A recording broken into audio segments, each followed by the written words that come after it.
আপনারা যারা কম্পিটিটিভ এক্সামের জন্য প্রস্তুতি নিচ্ছেন এবং যাদের ইংরেজি গ্রামার বিষয়ে একটু সমস্যা রয়েছে তাদের উদ্দেশ্যে আজকের এই ভিডিওটা।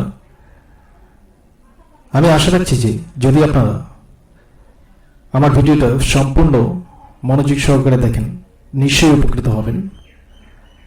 এর সঙ্গে বলে নিচ্ছি যে আমার চ্যানেলটিকে সাবস্ক্রাইব করে রাখবেন যাতে পরবর্তীতে এই এডুকেশনাল বিষয় সম্বন্ধে ভিডিওগুলো আপডেট আপনার কাছে পৌঁছে যায়। আমি রঞ্জিত এবং আপনারা দেখছেন আমার ইউটিউব চ্যানেল আরজে অল। আর বন্ধুরা, আজকে আমি আপনাদের সঙ্গে যে গ্রামারের যে বিষয়টা নিয়ে আলোচনা করব সেটা হচ্ছে narration. Type of narration: direct narration, indirect narration. Narration of assertive sentences. আজকে অ্যাসার্টিভ সেন্টেন্সের ন্যারেশন নিয়ে আলোচনা করব। আলোচনা শুরু করার আগে কিছু কথা বলে নিচ্ছি, সেটা হচ্ছে ন্যারেশন শেখার বিষয়ে অনেক শিক্ষকই বলে থাকে যে ন্যারেশন শেখার পূর্বে টেন্স ভালোভাবে জানতে হবে, অন্যথায় ন্যারেশন শেখানো সম্ভব নয়। কিন্তু আমি বলবো যে যদি আমরা কিছু নিয়ম বা রুলস আয়ত্ত করি তাহলে কিন্তু আমরা খুব সহজেই ন্যারেশন শিখতে পারবো। চলুন শুরু করা যাক। একটা উদাহরণ নিচ্ছি।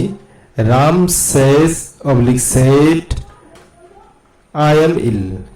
এই সেজ এবং সেইড কথা দুটি হচ্ছে রিপোর্টিং ভার্ব, আর আই এম ইল কথাটি হচ্ছে রিপোর্টেড স্পিচ।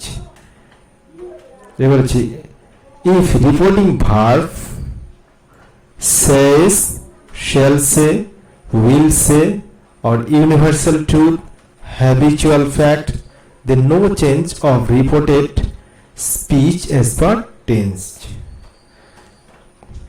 অর্থাৎ যদি রিপোর্টিং ভার্বটি says থাকে, shall say থাকে, will say থাকে, universal truth, habitual fact বোঝায়, তাহলে রিপোর্টেড স্পিচের টেন্স অনুযায়ী কোনো পরিবর্তন হয় না। একটা উদাহরণ নিচ্ছি। Ram says I am ill. এটা ডাইরেক্ট ন্যারেশন। ইনডাইরেক্ট হবে Ram says that he is ill. এবার এখানে হচ্ছে এম, এখানে হচ্ছে ইজ। ঠিক আছে, এখানে টেন্স অনুযায়ী কোনো পরিবর্তন হয়নি। কিন্তু ইফ রিপোর্টিং ভার্ব, যদি রিপোর্টিং ভার্বটি সেইড থাকে, then reported speech change according to following rules. যদি রিপোর্টিং ভার্বটি সেইড থাকে তাহলে নিচে দেওয়া নিয়ম অনুযায়ী রিপোর্টেড স্পিচটি পরিবর্তিত হয়। আচ্ছা, এবার direct speech, indirect speech. Direct স্পিচে মেন ভার্ব যদি ফার্স্ট ফর্মে থাকে, ইনডাইরেক্ট স্পিচে মেন ভার্ব সেকেন্ড ফর্মে পরিবর্তিত হয়। একটা উদাহরণ নিচ্ছি। Ram said I see the moon. I see the moon, এটা হচ্ছে ডাইরেক্ট।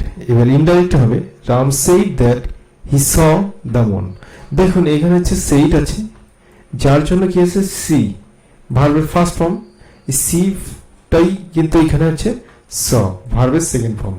তাহলে যদি আমরা এই দুটোই মনে রাখি যে ভার্বের ফার্স্ট ফর্ম যদি থাকে ডাইরেক্ট ন্যারেশনে, সেটা ইনডাইরেক্ট ন্যারেশনে সেকেন্ড ফর্মে পরিবর্তিত হয় যখন রিপোর্টিং ভার্বটি সেইড থাকে। ওকে, এবার আমি পরবর্তী পেজে চলে যাচ্ছি।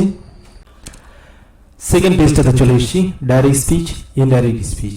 Main verb plus H verb, main verb plus H verb. H verb অর্থাৎ হচ্ছে হেল্পিং ভার্ব। ডাইরেক্ট স্পিচে মেন ভার্ব সেকেন্ড ফর্মে থাকলে ইনডাইরেক্ট স্পিচে হ্যাড প্লাস ভিপিপি হয়। ভিপিপি অর্থাৎ হচ্ছে ভার্বের past participle form. Ram said I did it, এটা হচ্ছে ডাইরেক্ট স্পিচ। ইনডাইরেক্ট হবে Ram said that he had done it. Am is are plus ING থাকলে ওয়াস আর প্লাস আইএনজি হয়। Ram said I am doing it. Ram said that he was doing it. Was আর plus ING থাকলে had been plus ING হয়।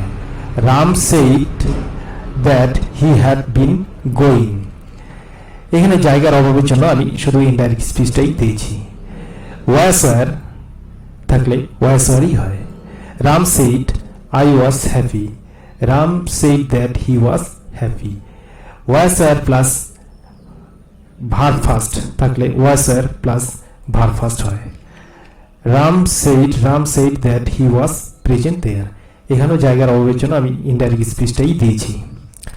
তারপরে আসে has oblique have plus VPP থাকলে had plus VPP হয়। Ram said I have done it. Ram said that he had done it. had been plus has been plus ing থাকলে had been plus ing হয়।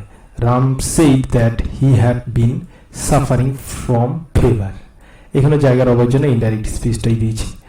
had plus VPP থাকলে had plus VPP হয়। Ram said I had done it. Ram said that he had done it.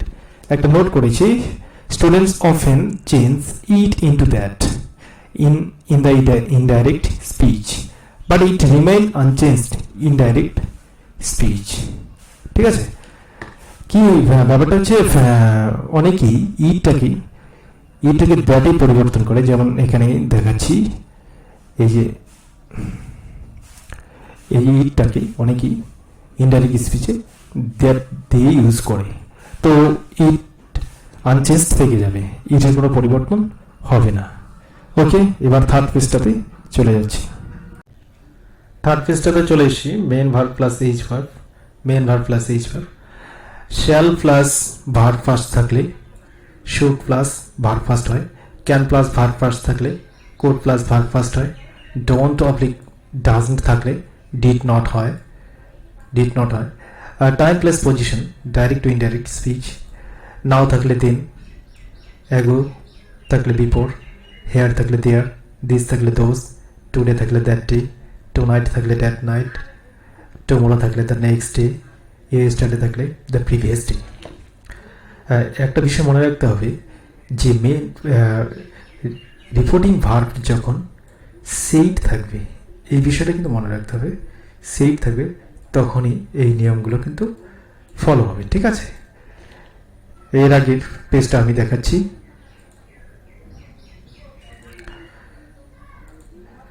যেমন এখানেও কিন্তু একটাই কথা বলবো, যখন রিপোর্টিং ভার্বটি সেইড থাকবে তখনই এই নিয়মগুলো ফলো হবে। ঠিক আছে, ফার্স্ট পেজটা দেখাচ্ছি।